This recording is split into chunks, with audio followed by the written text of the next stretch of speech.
The diary entry, personal writing. Now, this is a common text type for VC, and I think a good one. You may say good value for money. It is not too difficult to master, I think.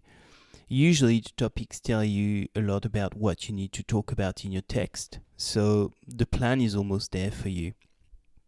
Now, this topic here, the example that we're going to work with, comes from the German VCE exam of 2013, and the topic is: your friend inherited a significant amount of money from their grandparents. Your friend immediately bought a fancy car and stylish clothes, and now lives a life of luxury. Make an entry in your diary. Reflect on your friend's behavior, and say what you personally would have done in a similar situation.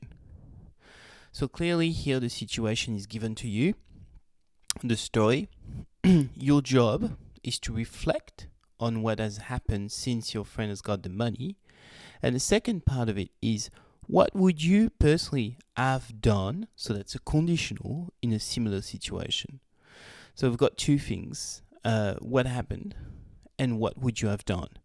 So we basically know that we will talk in the past and we will also use the conditional. So let's have a look at the linguistic features that we can expect for this. Now, the first thing, when you write a diary entry, you need to have a date. You're more than likely to use je and perhaps things like qu'il.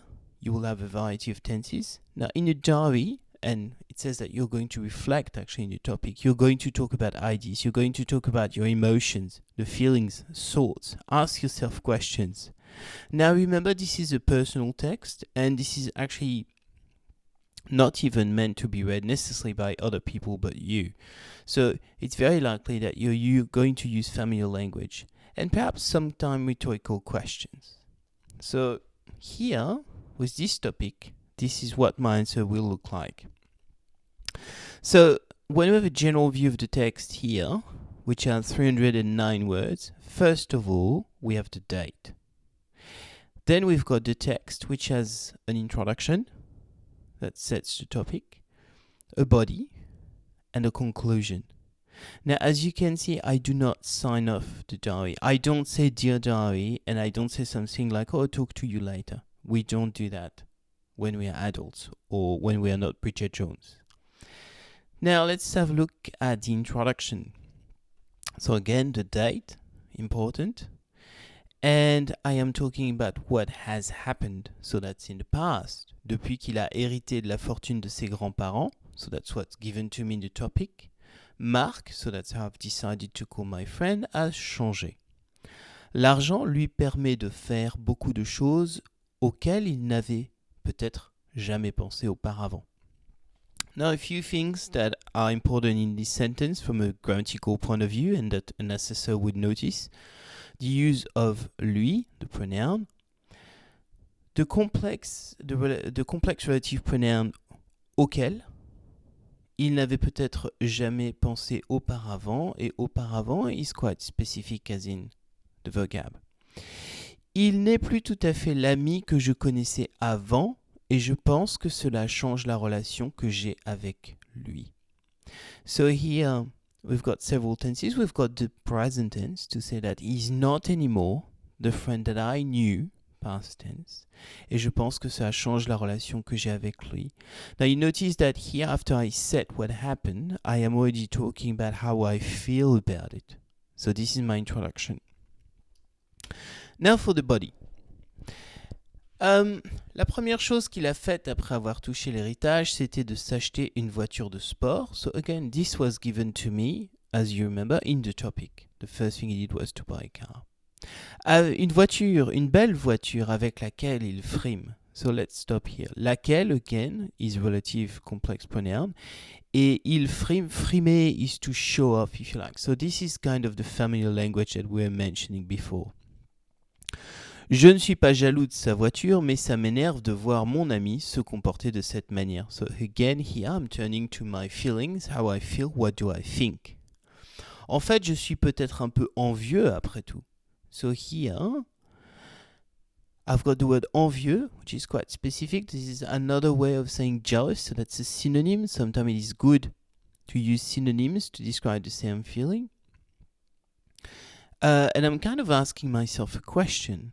And again, looking back at my feelings. Il a toujours de beaux vêtements à la mode et il habite dans un très bel appart avec vue sur la Seine. Okay, so the beautiful clothes that was given to me in the topic, and for the luxury life, I turn it into un bel appart avec vue sur la Seine. Now, appart is the abbreviation of the word appartement, so again, it belongs to the familiar language. Je me demande si je me comporterais comme lui si j'étais dans la même situation. So again, this is what's in the topic.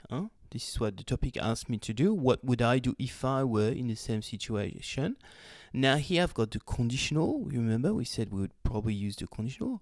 En un sens, je profiterais de l'argent moi aussi. Again, conditional. Mais je le ferais différemment. Je n'achèterais pas de choses tape à l'œil. Now, tape à l'œil is sort of an idiomatic expression. That literally means that strike your eye. So, une chose tape à l'œil, something that strike your eye. So again, that goes with this idea of showing off. Juste de jolies choses que j'aime. Cependant, cela pourrait créer de la jalousie chez mes amis aussi. Ce serait difficile de changer mon train de vie et de prétendre être le même. So again, I'm using some conditionals here. Dans le fond, ce qui arrive à Marc, je ne crois pas qu'il fasse les choses pour nous snober. Fasse, you note the use of the subjunctive here. Et pour nous snober, snober again is kind of familiar. Il cherche juste à profiter des facilités que lui offre l'argent. Il ne se rend peut-être pas compte qu'on le voit autrement, bien que Marc reste mon ami. So again, this is a subjunctive here. Je ne me sens plus complice avec lui comme avant. So I am making a comparison and talking about my feelings. Now the conclusion, je peux toujours réfléchir à ce que je ferais à sa place. La réalité, c'est que je n'ai pour ainsi dire aucune chance de me trouver dans sa situation. Dans ma famille, tout le monde est fauché, alors ce n'est pas la peine que je fasse des plans sur la comète.